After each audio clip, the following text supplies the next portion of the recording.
Olá, meus alunos do nono ano, tudo bem? Então o professor está aqui para gravar mais uma videoaula para vocês. É a segunda semana, né? Terceiro bimestre. Nós temos uma tarefinha na página 6, né? Para ser corrigida. Que era para vocês colocar algumas práticas, né? Práticas corporal e a modificação dessas práticas para vivenciar no lazer. Então o professor já tinha dado alguns exemplos, vocês ficaram de me enviar essa tarefa, poucos alunos me enviaram. Estou esperando. Sempre vou esperar até o domingo, tá? Para vocês me enviar a tarefa que eu vou dar da videoaula da semana. Então, por exemplo, essa semana vocês vão ter até o domingo para estar me enviando no WhatsApp a foto da tarefa feita para eu dar positivo para vocês, tá bom? Então, por exemplo, um exemplo de prática corporal, por exemplo, eu coloquei aqui o voleibol. O que nós teríamos que mudar no voleibol, vôlei de areia, para transformar numa prática de lazer? Então, eu poderia adaptar um campo à minha casa, poderia ser jogado na grama, o tamanho da quadra diminuir, o número de jogadores poderia ser alterado dos jogadores oficiais. Futebol, eu poderia adaptar um campo de futebol na minha casa, na praça, entendeu? E aí eu poderia diminuir o tamanho, mudar as regras, o número de participantes, o tempo do jogo, da brincadeira. Então é mais ou menos assim que era para ter feito, certo? Quem não fez, estou esperando ainda. Tem chance dessa semana me enviar as duas tarefas junto, tá bom? Então vamos começar, página 8, né? Nossa videoaula. Os jogos e o lazer. Os jogos são práticas que estão muito presentes nos momentos de lazer das pessoas. Podem chamar de jogo as atividades lúdicas que são realizadas em grupo e que podem ser alteradas a qualquer tempo. Os jogos, por outro lado, podem ter suas regras mudadas ou adaptadas em determinadas realidades. E nem sempre há um vencedor ou um perdedor. Então, pode ser que não haja nenhum dos dois. Apenas joguem pela diversão. Os jogos podem ser classificados das seguintes formas: tradicionais e populares, que são transmitidos e transformados ao longo das gerações, de mesa, de tabuleiro e eletrônicos. Tipos de jogos como carta, dominó, xadrez, eletrônicos, ou ainda como práticas corporais, como jogos com bola, com raquete, com rede e entre outros. No mundo todo, os diversos tipos de jogos são parte dos momentos de lazer das pessoas. Por exemplo, aqui está dando um exemplo que eles estão jogando o quê? Uno. Vocês aí que gostam de jogar Uno, né? O professor já gosta de jogar um truco, já um jogo mais. Mas não deixa de ser um momento de lazer, né? Jogos e brincadeiras tradicionais, página 9. Tradicionais são aqueles transmitidos de geração em geração dentro da família, nas brincadeiras com crianças mais velhas, nas brincadeiras com crianças e com os mais velhos. Por exemplo, essas brincadeiras tradicionais normalmente elas são praticadas na rua, em clubes, em parques, em praças. Com exemplo de brincadeiras, por exemplo, tem pular corda, brincar de bets na rua, golzinho na rua, e entre outras, né, atividades, amarelinha. Entre uma dessas atividades, que é mais praticada no âmbito escolar e é muito usada em gincanas, né, é o caçador. O caçador ele é reconhecido, tem caçador no mundo inteiro, é uma atividade muito praticada nas escolas, mas dependendo da região e do lugar que ela é praticada, pode ser mudado de nome. Por exemplo, aqui na nossa escola nós fala queimada, né? Então não usa a palavra caçador, usa a palavra queimada. Então a queimada é muito praticada. Eu uso ela do primeiro ano do ensino fundamental 1, quando eu começo a ensinar as crianças a praticar, a jogar queimada de uma forma diferente, lógico. Até o terceiro ano do ensino médio eu já usei queimada para a gente praticar nas aulas de educação física. O caso da queimada, no Brasil não, mas nos Estados Unidos ela é um esporte. Ela tem regras, tem competições, tem uma confederação que cuida das regras para elas serem seguidas, mas no Brasil ela é usada mesmo como jogo, como brincadeira. Na página 10 vai estar falando sobre outro tipo de atividade, outro tipo de brincadeira no tempo de lazer, que é soltar pipa. A pipa, que você também pode conhecer pelos nomes papagaio, raia, quadrado, currica, arraia, pandorga, em outras brincadeiras ou brinquedo tradicional, e que está bastante presente nos momentos de lazer das crianças e até mesmo dos adultos. Isso no mundo inteiro, né? A pipa também é uma atividade que é praticada no mundo inteiro. A pipa tem relação com diversas culturas.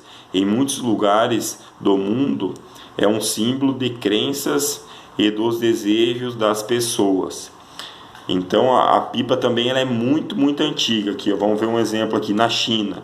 Soltar pipas é uma prática que data de 200 anos antes de Cristo, é feita com oferenda aos deuses ou como parte de rituais e cerimônias. Na Polinésia, a pipa faz parte das lendas locais, envolvem deuses e a conexão com a natureza. Então a pipa ela é muito antiga.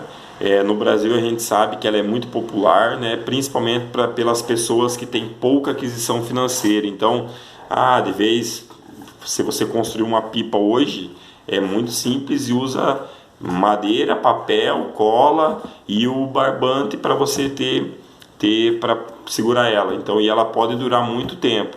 Então acaba que bastante crianças que não têm condição às vezes de ter brinquedos ou comprar brinquedos muito caros, o pai ou a mãe ou até mesmo a criança acaba fazendo em casa e se torna um brinquedo muito legal de brincar. Eu particularmente não gostava muito, mas já brinquei quando era criança. Só que temos que ressaltar uma coisa aqui, ó. No Brasil é frequente ver pessoas brincando com pipas nas ruas e nos parques. Existem também muitas campanhas para combater os riscos que estão relacionados ao uso incorreto deste brinquedo. Por exemplo, cerol, quedas, atropelamento e perigos da rede elétrica. Então acontece muito de enroscar na rede elétrica, a criança tá lá soltando pipa e não se descuidar e ir para o meio da rua e ter um atropelamento. Usar cerol, que é um pozinho de vidro que eles usam na cera para fazer disputa um com a outra, uma pipa com a outra, e daí corta a linha do outro amigo e a pipa do outro amigo vai embora. Então eles usam esse cerol que acaba, se passar, por exemplo, essa linha num pescoço de um motoqueiro, corta fora. Então ela fica muito afiada. Então tem essa questão no Brasil também, certo? Então vamos lá, página 11, práticas esportivas e lazer. Nosso tempo de lazer também, para a prática esportiva, você pode atuar como um esporte de lazer passivo ou ser um praticante do esporte e se tornar um lazer ativo. Então o que está querendo dizer aqui? Eu vou dar um exemplo. Por exemplo, vou dar um exemplo na nossa escola mesmo. Os alunos treinam, né, tantas vezes por semana para disputar os JETs, os Jogos Escolares da Juventude, aqui no nosso município. Então esses atletas eles estão treinando para disputar esses jogos, né? Não deixa de ser um lazer, mas também é uma obrigação. Eles têm que ter horário certinho, treinar do jeito que o professor quer, né? Mas não deixa de ser um lazer para alguns. E aí eles vão disputar a competição, certo? Os alunos da ETEC vão todos lá assistir os jogos da escola ETEC. Então, para esses atletas que estão jogando, para eles é um lazer ativo, pois eles estão praticando o esporte e jogando. E para os alunos que estão assistindo é um lazer passivo, porque eles estão lá usufruindo e assistindo o jogo, né? E aí estão curtindo o momento, estão torcendo, mas não estão tendo um esforço físico. Então aí que diferencia as duas práticas. Por exemplo, o futebol profissional, o Campeonato Brasileiro de Futebol. Nós ficamos aqui assistindo na TV, né, os jogos e estamos torcendo para o nosso time. Os jogadores que estão defendendo o nosso time, eles não têm um lazer passivo, eles têm um lazer ativo, porque eles estão jogando, o trabalho deles é aquele lá. Então tem essas duas diferenças que podem ser usadas, no caso, na prática do esporte. Tem outro jeito de se falar, por exemplo, se você quer assistir por exemplo, você gosta de assistir voleibol, então, de vez em você pegar e ficar assistindo um jogo de voleibol profissional na TV, que aí você vai estar fazendo um lazer passivo, você pode ir numa praça e jogar voleibol com seus amigos. Você tá tendo um lazer ativo daí. Essas são as duas diferenças que está falando aqui no nosso conteúdo, certo?